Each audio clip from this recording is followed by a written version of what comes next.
खुद को सफल बनाने में इतना व्यस्त रखिए खुद को सफल बनाने में इतना व्यस्त रखिए कि ना कोई त्योहार याद रहे ना कोई शादी कि ना कोई त्योहार याद रहे और ना कोई शादी।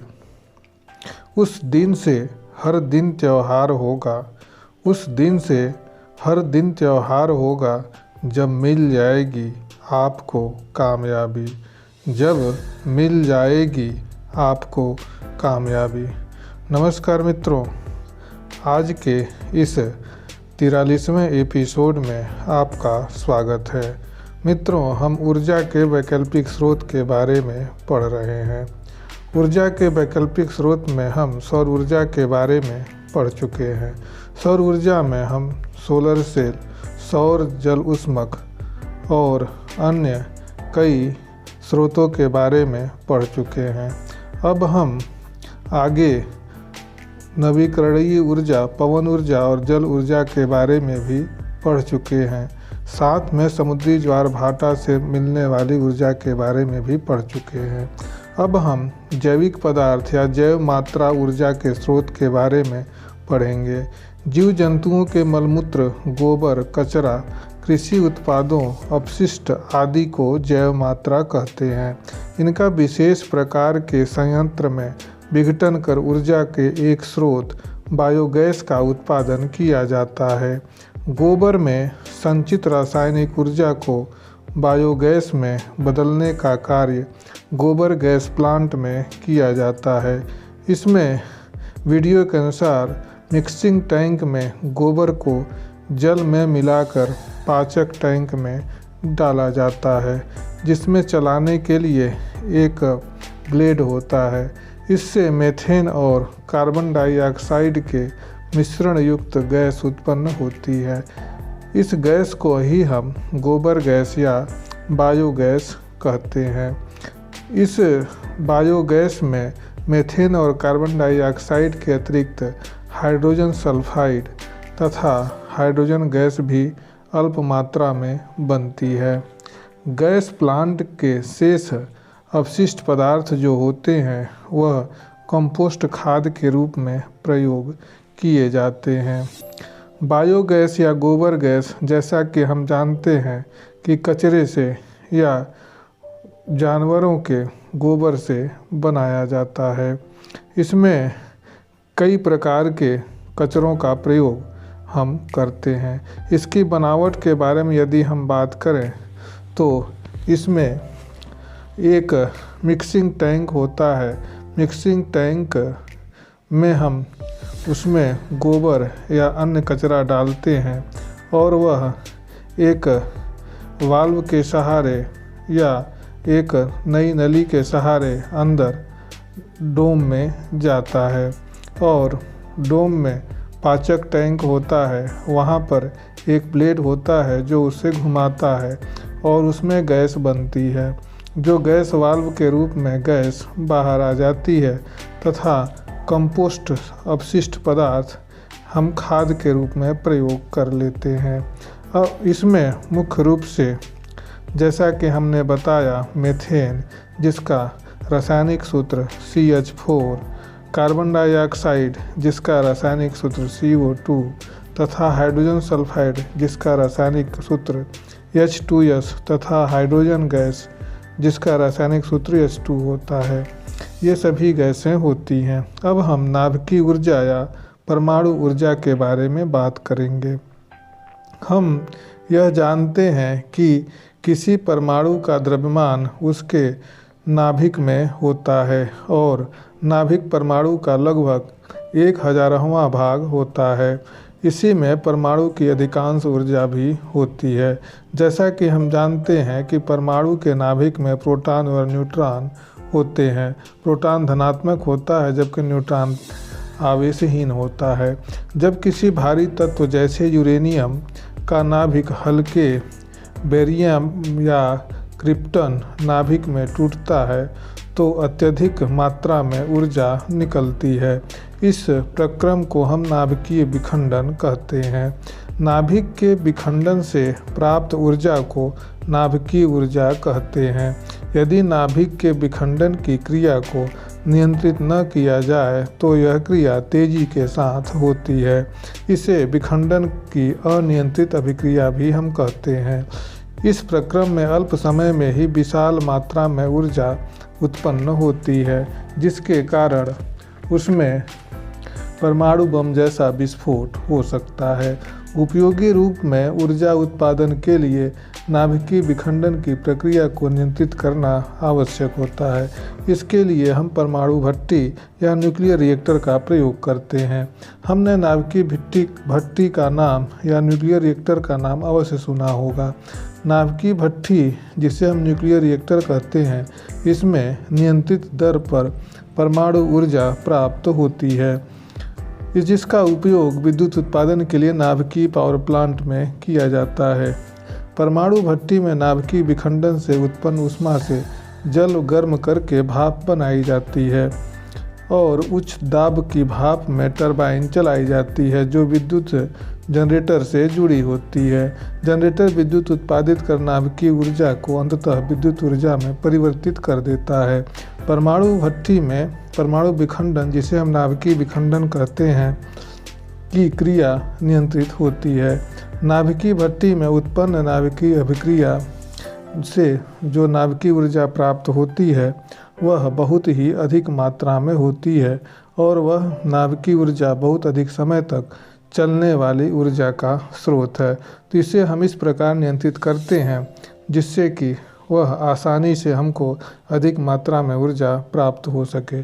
जैसा कि हम देख पा रहे हैं, यह न्यूक्लियर रिएक्टर अर्थात परमाणु भट्टी के चित्र दिया हुआ है, जिसमें यह किस प्रकार बनावट है उसके बारे में वर्णन किया गया है। जैसा कि हम जानते हैं कि एक डोम होता है, उस डोम में बोरान और यूरेनियम की छड़ें लगी होती हैं और चारों तरफ ग्रेफाइट का क्रोड लगा होता है और उसके चारों तरफ बहुत मोटी कंक्रीट की परत होती है।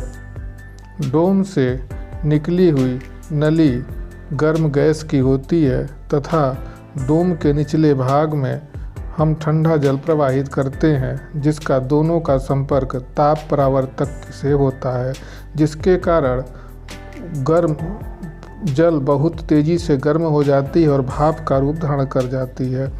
भाप, जो जल का भाप बनता है, वह बहुत अधिक दाब के रूप में होता है। अत्यधिक दाब के कारण टरबाइन चलने लगता है, जिसके कारण जनरेटर के ब्लेड चलने लगते हैं और हमें विद्युत ऊर्जा प्राप्त होती है। इस प्रकार हम अत्यधिक मात्रा में विद्युत ऊर्जा प्राप्त कर सकते हैं। यह नाभिकीय भट्टी एक बहुत ही अच्छा स्रोत है जो हम विद्युत ऊर्जा के रूप में इसका प्रयोग कर सकते हैं। हम जानते हैं कि वर्तमान में अपने देश में कई ऐसे जगह हैं जहां पर नाभिकीय भट्टी स्थापित किए गए हैं, जिसमें मुख्य रूप से तमिलनाडु के 2 स्थान हैं, जिसमें पहला कल्पक्कम तथा दूसरा कुडानकुलम क्षेत्र है, जहां नाभिकीय भट्टी स्थापित की गई है। और तारापुर महाराष्ट्र में तारापुर में भी नाभिकीय भट्टी स्थापित किया गया है। राजस्थान में रावटभारा एक क्षेत्र है जहां पर परमाणु भट्टी स्थापित किया गया है और विद्युत ऊर्जा का उत्पादन होता है। कर्नाटक में कैगा नामक स्थान पर तथा गुजरात में काकरापार और उत्तर प्रदेश में नरोरा एक ऐसा स्थान है जहां पर नाभिकीय ऊर्जा के संयंत्र हैं। अब हम हमारे जीवन के लिए ऊर्जा की क्या आवश्यकता है इसके बारे में कुछ हम बातें करेंगे। आदिकाल से ही मानव को जीवन निर्वहन के लिए ऊर्जा की आवश्यकता मुख्य रूप से भोजन पकाने के लिए थी। उस समय ऊर्जा का प्रमुख स्रोत लकड़ी था। जैसे जैसे समय विकसित हुआ, ऊर्जा की मांग बढ़ती गई। विज्ञान तथा प्रौद्योगिकी के क्षेत्र में हुए अनुसंधानों के कारण जीवन को सुविधाजनक बनाने वाले अनेक संसाधनों, उद्योगों, यातायात तथा मनोरंजन के लिए अनेक उपकरणों के उपयोग हेतु ऊर्जा की आवश्यकता होती है। जनसंख्या में तेजी से वृद्धि होने के कारण कई खाद्य पदार्थ और यातायात के साधन जो भी डीजल चालित वाहन या पेट्रोल चालित वाहन जैसे स्कूटर, मोटरसाइकिल, हवाई जहाज़ और डीजल चालित वाहन जैसे बस, कार या ट्रक, ये सभी हम ऊर्जा के रूप में ऊर्जा का उपयोग इसमें करते हैं जो परंपरागत ऊर्जा होती है। जनसंख्या में तेज़ी से वृद्धि होने के कारण पदार्थों जैसे डबल रोटी, बिस्किट, ठंडे पेय तथा आइसक्रीम आदि का उत्पादन व्यावसायिक हो गया है। और भी अन्य ऐसे हमारे मनोरंजन के साधन हैं जिनका उपयोग करने के लिए हमें ऊर्जा की आवश्यकता होती है, चाहे वह मोबाइल हो, टीवी हो या रेडियो हो। ऐसे कई विद्युत उपकरण हैं जिनको हम मनोरंजन के रूप में उपयोग करते हैं और उसमें ऊर्जा की आवश्यकता होती है जो किसी न किसी रूप में परंपरागत या सीमित अथवा असीमित ऊर्जा के रूप में हम उसका प्रयोग करते हैं। यदि हम और जानें तो खाद्य पदार्थ जैसे डबल रोटी, बिस्किट, ठंडे पेय, आइसक्रीम आदि या पैक्ड फूड का उत्पादन हम व्यावसायिक रूप से हमारे देश में हो रहा है। इनको बनाने, डिब्बाबंद करने, संग्रह और वितरण करने पर ऊर्जा का उपयोग किया जाता है। दैनिक जीवन में क्रियाकलापों एवं आवश्यकताओं में भी निरंतर वृद्धि होने के कारण प्रत्येक परिवार में संसाधनों की वृद्धि हो रही है। संसाधनों के प्रयोग में ऊर्जा की आवश्यकता होती है। जनसंख्या और दैनिक क्रियाकलापों में वृद्धि के फलस्वरूप ऊर्जा की मांग निरंतर बढ़ती चली जा रही है। ऊर्जा संरक्षण की बात करें तो हमारे जीवन के लिए उपयोगी एवं आवश्यक ऊर्जा की निरंतर बढ़ती मांग तथा ऊर्जा का उसी के अनुरूप उत्पादन न होने के कारण हमारे निकट के भविष्य में ऊर्जा का संकट विकराल रूप ले सकता है। इस समस्या को कुछ हद तक ऊर्जा के कम और संयमित उपयोग तथा ऊर्जा संरक्षण के द्वारा हम कम कर सकते हैं। यदि हम एक नियम अपनाएं तो हमको ऊर्जा संरक्षण के लिए कुछ नियमों को अपनाना होगा, जैसे ऊर्जा के अपव्यय अथवा अपव्यय को रोकथाम और ऊर्जा बचत की उचित आदतों का ज्ञान ऊर्जा बचत में सहायक हो सकता है। ऊर्जा संरक्षण के दृष्टिकोण से परंपरागत अनवीकरणीय ऊर्जा स्रोतों का उपयोग यदा कदा ही करना सही होगा। घर के विद्युत उपकरण जैसे पंखे, बल्ब, हीटर अति आवश्यक होने पर ही हमें प्रयोग में लाना चाहिए। आवश्यकता न होने पर इनका उपयोग बंद कर देना चाहिए। जहाँ पर संभव हो भोजन पकाने में, भोज्य पदार्थों को सुखाने में, पानी को गर्म करने और सौर ऊर्जा का ही प्रयोग हमें करना चाहिए। सोलर कुकर से भोजन पकाने पर आवश्यक तत्व भी सुरक्षित रहते हैं। प्रकाश उत्पन्न करने के लिए ट्यूबलाइट, सोडियम वाष्प लैंप, मरकरी वाष्प लैंप या CFL या LED बल्ब का प्रयोग हमको करना चाहिए तथा सड़कों पर LED बल्बों का प्रयोग हमें करना चाहिए। परंपरागत ऊर्जा का प्रयोग हमको कम से कम करने चाहिए, जैसे कोयले, डीजल, पेट्रोल आदि का उपयोग हमें कम से कम मात्रा में करना चाहिए। भोजन पकाने के लिए हमें प्रेशर कुकर का प्रयोग करना चाहिए, जिससे ऊर्जा की बचत होती है। खाना पकाने के लिए मिट्टी का तेल प्रयोग करते समय हमें अच्छे किस्म के स्टोव का प्रयोग करना उचित है। वैसे प्रदूषण से बचने के लिए हमको LPG गैस का प्रयोग हमको करना चाहिए। आसपास के स्थानों में आने जाने के लिए हम कम से कम डीजल या पेट्रोल के वाहनों का प्रयोग हमको करना चाहिए। जितना अधिक आवश्यक हो हमें अधिकतम असीमित ऊर्जा स्रोत अथवा नवीकरणीय ऊर्जा स्रोत का प्रयोग हमको करना चाहिए। जैसा कि हम जानते हैं कि नवीकरणीय ऊर्जा स्रोत ऐसे स्रोत होते हैं जिनको हम पुनः उपयोग में ला सकते हैं और हमको सूर्य की ऊर्जा का अधिक से अधिक हमको दोहन करना चाहिए। अन्य भी कई ऐसे संसाधन हैं जिनका उपयोग हम एक असीमित अथवा नवीकरणीय ऊर्जा स्रोत को एक युक्ति के रूप में हम प्रयोग कर सकते हैं। हमारे यहाँ कई ऐसी युक्तियां हैं जिनका हम इसका प्रयोग कर सकते हैं जो हमने पहले पढ़ा हुआ है। जैसे समुद्र की लहरों का उपयोग हम विद्युत ऊर्जा के रूप में किस प्रकार करें, इसका प्रयोग भी हम आसानी से कर सकते हैं।